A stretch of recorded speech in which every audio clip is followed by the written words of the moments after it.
You think about me.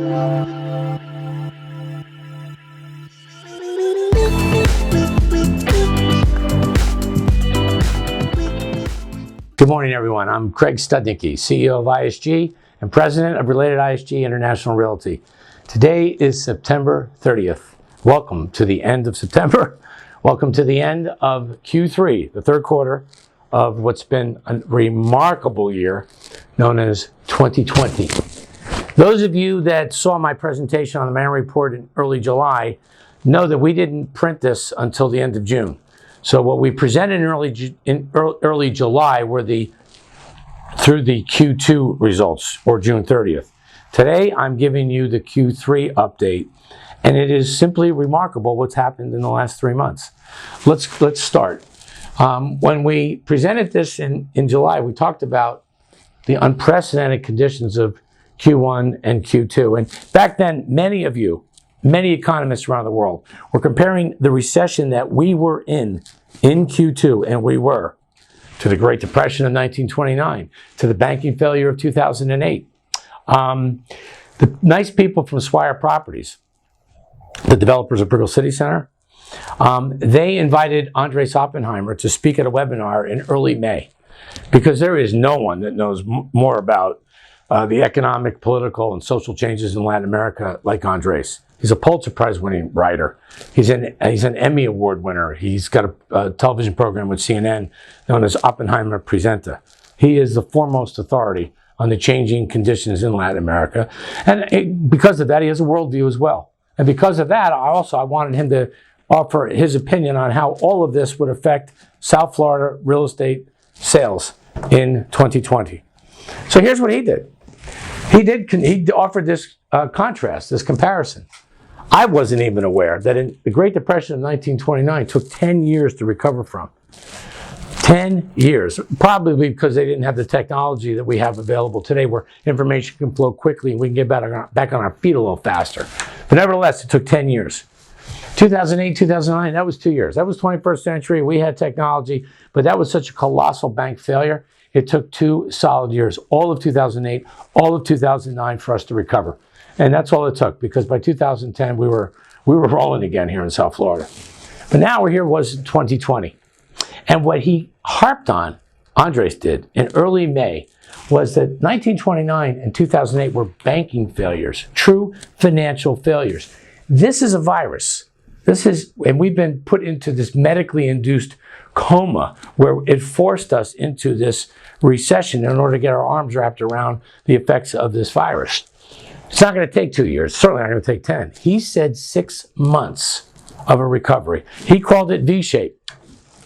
Now, I will tell you that back in May, I was very optimistic when I heard all of this. But at the same time, I also felt a healthy dose of skepticism. How does he know it's only 6 months? Because if it's only 6 months, I have all the reasons in the world, as do all of you, to feel nothing but optimism about Q3 and Q4. But how does he know? Well, I don't know how he knew, but he knew. Let me show you. Because now we're going to get into all the reasons why we needed to feel the optimism. Let's go to the next one. And led with single-family homes. Look at what's happened. We're going to show you what happened with single-family homes. But please remember this rule of thumb in this brief 10-minute presentation. Every time you've got 10% or more of a building of a single-family home community on MLS, that's called a seller's market. Buyer's market, excuse me. The buyers have the edge because there's a lot of supply. When you have 10% or less, that's the seller's market. That's when the sellers have the advantage. Well, let me show you why single-family homes are indeed a seller's market. This is Miami-Dade, Broward, Palm Beach. That's a lot of information, but let me boil it down for you. This is roughly 1.7 million single-family home units in all of South Florida. There's not less than 10% on the market. It's less than 1%. Look at this. There's less than 0.67% in Miami-Dade, 0.77 in Broward, 0.73 in Palm Beach. Let me show you the next slide, and it's a little bit easier for you to understand exactly what we're trying to present here. A year and a half ago, in January of 19, there were roughly 16,000 single-family homes on the market. And please remember, 2019 was a good year. It was a very strong year for real estate sales. Mortgage rates were low, not as low as they are today, but they were low. Unemployment was less than 5%. Stock market was doing great. Happy days are here again. New Yorkers, New Jersey people are moving here because of the Tax Reform Act of 2017. They weren't moving in the numbers we've seen this year, I understand, but they were still moving here. Look what happened as a result of all of that. 9 months later, 16,000 became 15,000. By January of 2020, that dropped to 13,000. Started to make us think that we're probably selling faster than new listings can replace. Well, look what happened in 2020. It dropped even more. One of the things I've noticed about general real estate is we realtors go where the buyers take us.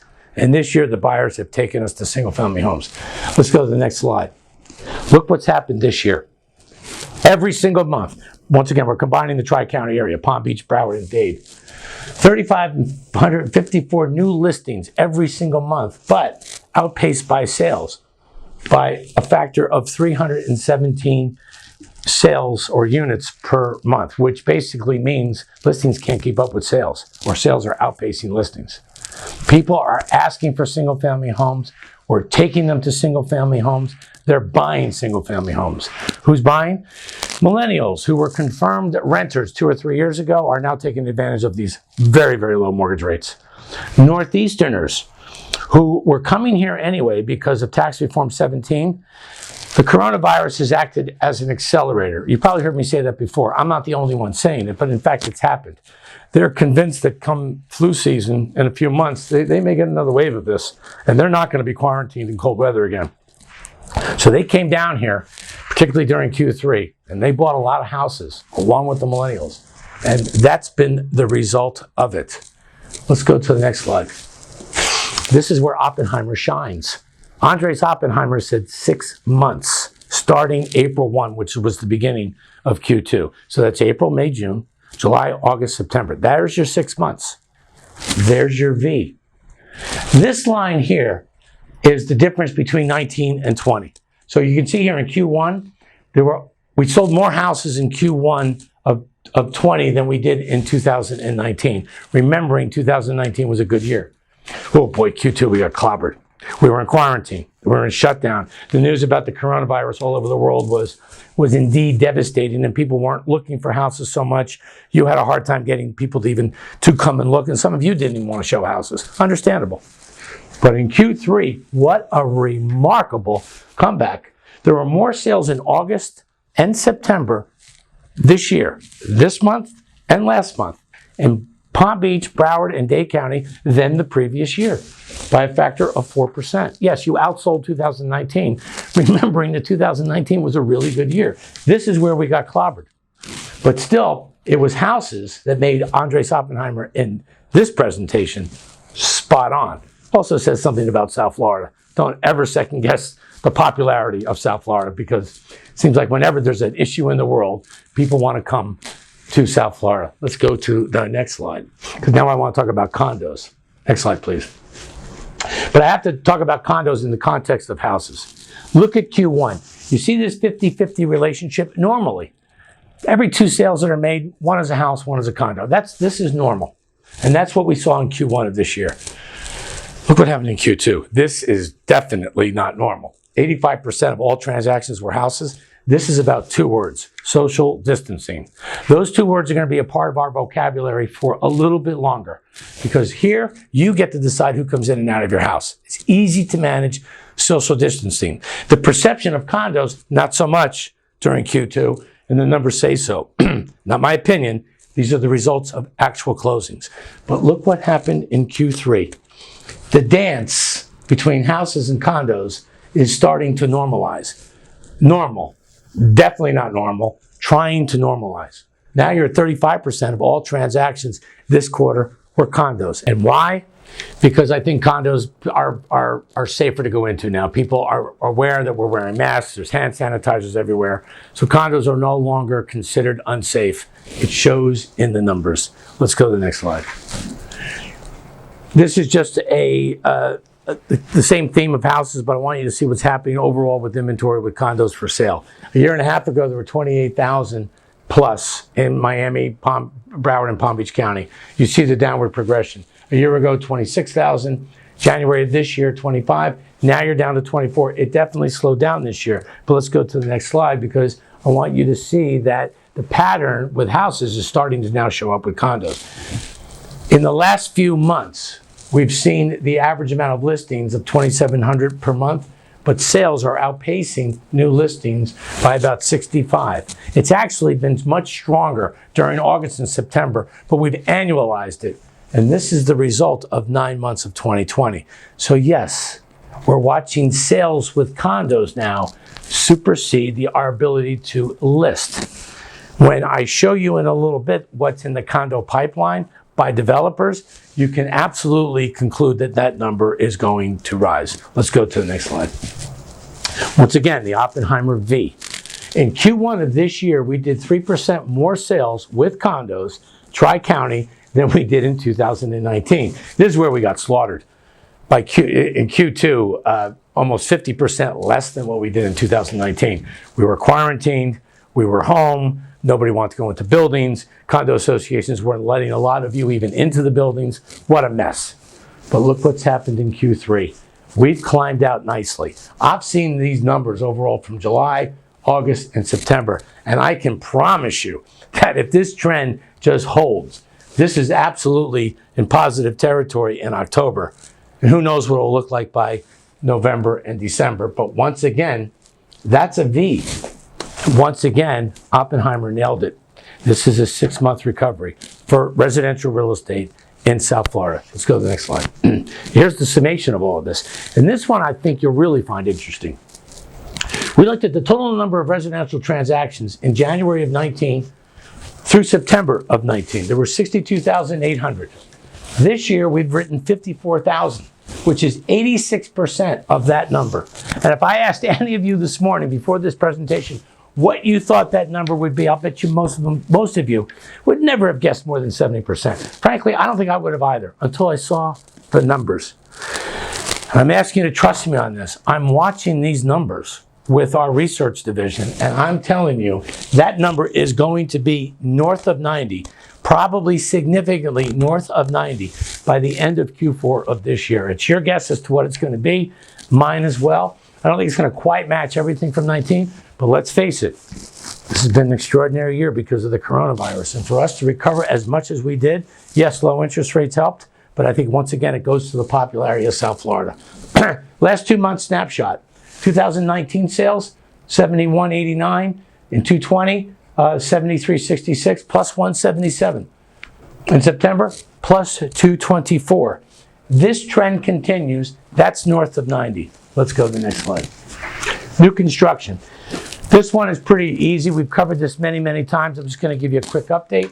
19,400 condos got developed in 2012 through the present, from Coconut Grove to the south, Fort Lauderdale to the north. All of this is east of 95. Today, there's 1,590 units remaining for sale. One of the more popular, let's go to the next one. One of the more popular neighborhoods in South Florida is Brickell for condos. It is by far the most popular neighborhood for condos. In 2012, 5,400 units since 2012 were developed. That's what's remaining to be sold. When you look at what's remaining to be sold, we broke it out for you very easily. There's 125 units left at Brickell City Center, 29 at Flatiron, 45 at Una. Under construction, will be delivered around 2023. Standing inventory. But look at the constant progression down of unsold inventory. A year and a half ago, close to 500 unsold developer units. Today, 199. This has been a slow year for reasons we've just discussed, and still inventory is down. Rule of thumb. If you have 10% or more of a given building that's in MLS, you've got a buyer's market. 10% or less, you've got a seller's market. Brickell Avenue, 90% of all the sales for the last 3 years are all the condos that were built since 2012 in the new cycle. It makes sense. The ceilings are higher, the kitchens and baths are nice, the amenities are spectacular, and there have been some great buys there because there have been some Latin families, frankly, particularly from Venezuela, that needed to sell, that wanted to sell, and sold at some really great bargain prices. And look how it showed up. North of 10%, we had 16.35% of all of the new units built in Brickell on the market a year and a half ago. This past January, 14%. And now it's down to 12. I've been watching this. And I'm telling you, by the end of December, that number is going to be getting very close to 10. When you're south of 10, just below 10, you've moved from a buyer's market to a seller's market. Condos, Brickell, great buying opportunities right now. Condos in Brickell, 3 months from now, 6 months from now, the buying opportunities are over. Now is the time, because if this trend continues, once you fall below 10, you know the rest of the story. Let's go to the next slide. Here's the proof in the pudding. This is 2020, albeit a slow condo sales year, I understand. But look how it breaks out. 36% of all condo sales happened in Brickell. 18% in Edgewater, 6% downtown, 17% the beaches, which we call South Beach, all the way up to Sunny Isles. Strike that, all the way up really to Hollywood Beach. 12% Aventura, and this is Coconut Grove, Key Biscayne combined, and that is Fort Lauderdale. That is the king of condos. Brickell, I tell you all the time, if you have a client that wants to buy a condo, whether they're coming from Colombia, Mexico, the Northeast, show them Brickell, because 1 out of 3 of them are going to buy something in Brickell. The numbers say so. It's not my opinion. I'm just trying to maximize your opportunity for selling something, because this is where they want to live. Let's go to the next slide.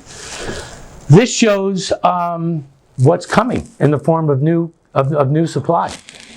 This year there was a groundbreaking earlier this year for Una Residences. It's a 135 unit, spectacular building on the bay in Brickell. But there's nothing planned for 2021, nothing for 2022. These numbers will probably change in 23 and 24, but there's zero new supply in the pipeline right now. So those units I just showed you in MLS, plus the 199 standing inventory in Brickell, that's all that Brickell has right now. And that's all that Brickell will have for a while. Let's go to the next slide, because I want to show you what macroly looks like. That was just Brickell. This is Coconut Grove all the way up to Fort Lauderdale. In 2018, you had 4 groundbreakings: Aston Martin, Missoni Bahia, 4 Seasons in Fort Lauderdale, and 2000 Ocean in Hallandale. Last year, 57 Ocean broke ground. Earlier this year, Una broke ground and Mr. C Residences in Coconut Grove. Look what is in the pipeline for new groundbreakings in the rest of what is really the condo-rich environment, which is Coconut Grove to the south and Fort Lauderdale to the north. By 2023, this will change, but right now there's nothing in the pipeline. So yes, it's a buyer's market, but I'm telling you, it's a 3 to 6 month buyer's market, because then you're going to fall under 10%, and that's when the sellers have the advantage. Let's go to the next slide. Demand, next slide, please. We talk about the migration from the Northeast to South Florida. In 2019, all of these little red states, they're red not for political reasons, they're red because they had negative population net numbers. All of these states, led by the state of New York.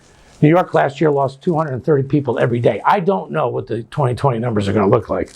What I do know is that all of these states that were seriously impacted by the 2017 Tax Reform Act made it very expensive for people to live here. And they're moving. And their number 1 state of choice is Florida. That happened since 2012. It's been accelerated in 2020 because of the coronavirus. But nevertheless, we're the recipients of it. Who knows what it's going to look like for Q4 and for that matter, early 2021. It's one of our last slides. Just to give you perspective. 10 years ago, 50% of all of our sales came from Latin America. 21% of our sales were domestic US. And look what has happened in 10 years. Here we are in 2020, it's reversed. 50% of your sales are domestic US, 23% are Latin America. It's not because Latin Americans don't love South Florida. It's because the dollar is still trading very high. So it makes real estate expensive. They've also been suffering with a lot of quarantine. Colombia was closed for 6 months. They just opened up like last week. But a lot of you realtors are expecting Colombians to show up in some substantial numbers, and you should, because they are. Mexico reopened in early July, and they are coming. Argentina will reopen like right now. So I think we can expect some of them in Q1 as well. Nevertheless, I think this ratio will hold steady through Q4 and probably most of 2021. This ratio. The only thing that's going to change here, in my opinion, is more demand from Latin America. Takeaways. Once again, declining developer and MLS inventory. We're not making any more inventory at the moment, And what you have is all you're going to have, and that's why it's declining. The projected V-shaped recovery from Oppenheimer, he nailed it. Not exactly sure how he knew, but he knew. The continued population growth in South Florida remains, and the lack of developer supply in the future is indeed unprecedented. I've been living here for 30 years, and I've never seen the pipeline of new construction so small as it is now. It basically means that those moving to South Florida in 2021 looking for shelter are primarily going to be relying on all of you through the MLS, because that's the only supply that we're going to have for people to move into for not just 2021, but more than likely 2022 and beyond. That's the Q3 update from Related ISG and ISG. Wish you a lot of luck in Q4. Get your rest. You're going to need your energy because you're all going to be very busy. Bye-bye now.